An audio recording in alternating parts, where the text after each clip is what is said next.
Welcome to Galactic Grandmother Heart to Heart. My name is April, and my special guest today is Matthew Aaron Mourian. Matthew is an author. He wrote Remember Your Mission. He is a full-time psychic. He's an energy worker. He has a unique ability to look inside your body and really perceive what's going on with your organs, your chakras, your meridians. So, welcome. Thank you so much for taking the time, Matthew. Absolutely. Thank you for inviting And me. I'm sure a lot of your clients come to you and say, I want my third eye open. hmm I can tell you what I've noticed. Within a lot of people will come in and it's like, I'm having a hard time opening up this part. I would like to be able to receive a greater visual representation of the spiritual energies, or I want to be able to perceive visually the non-physicality of our world.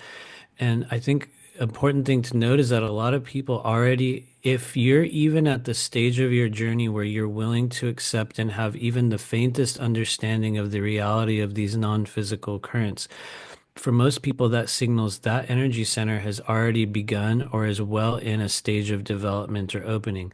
The problem that arises is that we've been given very incorrect and honestly, I think just grotesquely comparative examples of what an open third eye looks like, and it's not actually the way it is. Some people will live years with their whole life and have an incredibly open third eye, and the form that it'll take within your own psychic perception may not be visual.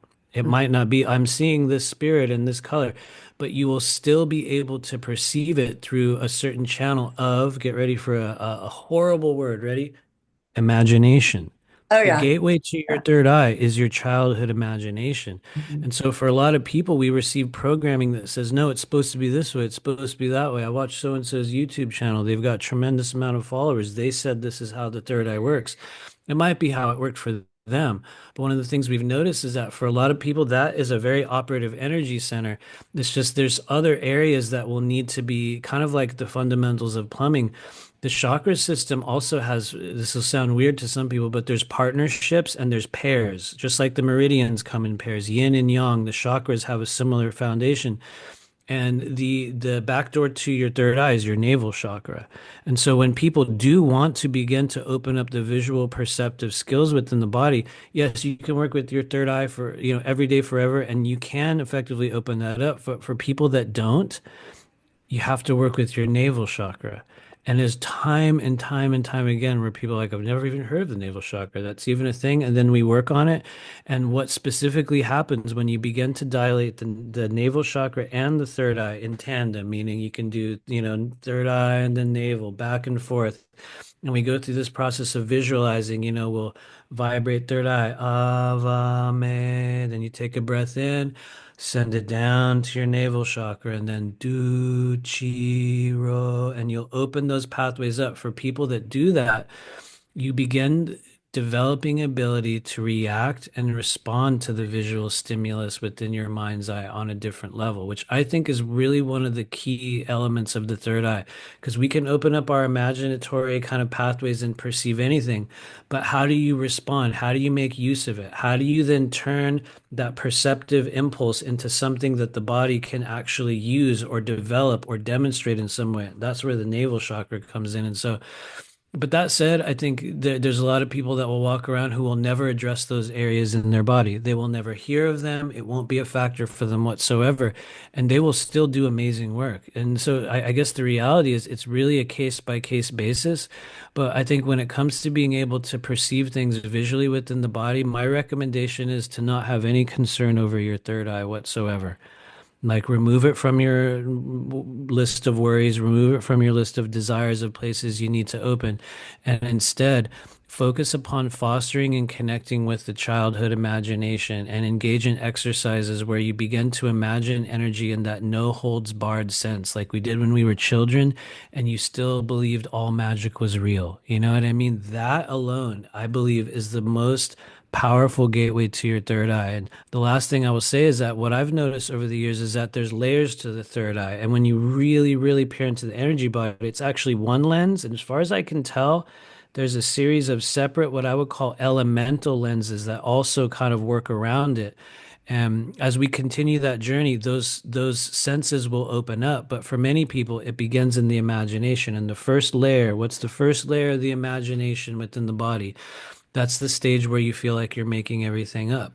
And so people get stuck in that stage and they're like, well, I feel like I'm just making this all up. I'm just pretending.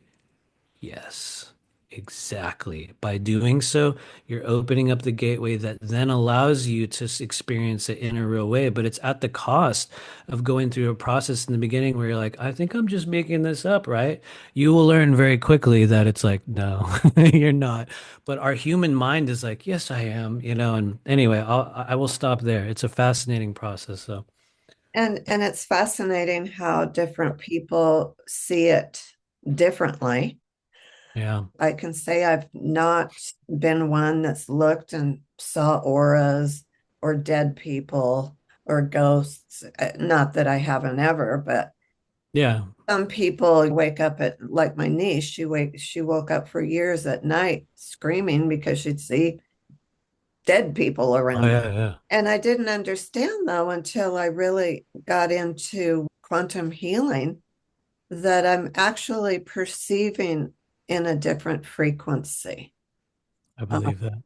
that rather than seeing more in this fourth dimensional area, I believe I see in a little in different, I'll just say Oh different yeah. frequencies. Oh yeah, Because you absolutely do. when I tune in and I'm able to see a past life version of you come in, or I'm able to see your guides, but just not like what I always thought when I was younger that opening the third eye meant. Honestly, the way you're describing it is very authentic and it's very similar to the way I've experienced things. Now, you just the way your knowledge and the way you present with your understandings of those, I believe is a very accurate description of having that gateway open in your body. And I'll be real, I don't see a lot of dead people either. Although I have, I mean, definitely have. My wife sees them all the time, and I'm like, what? What? Where?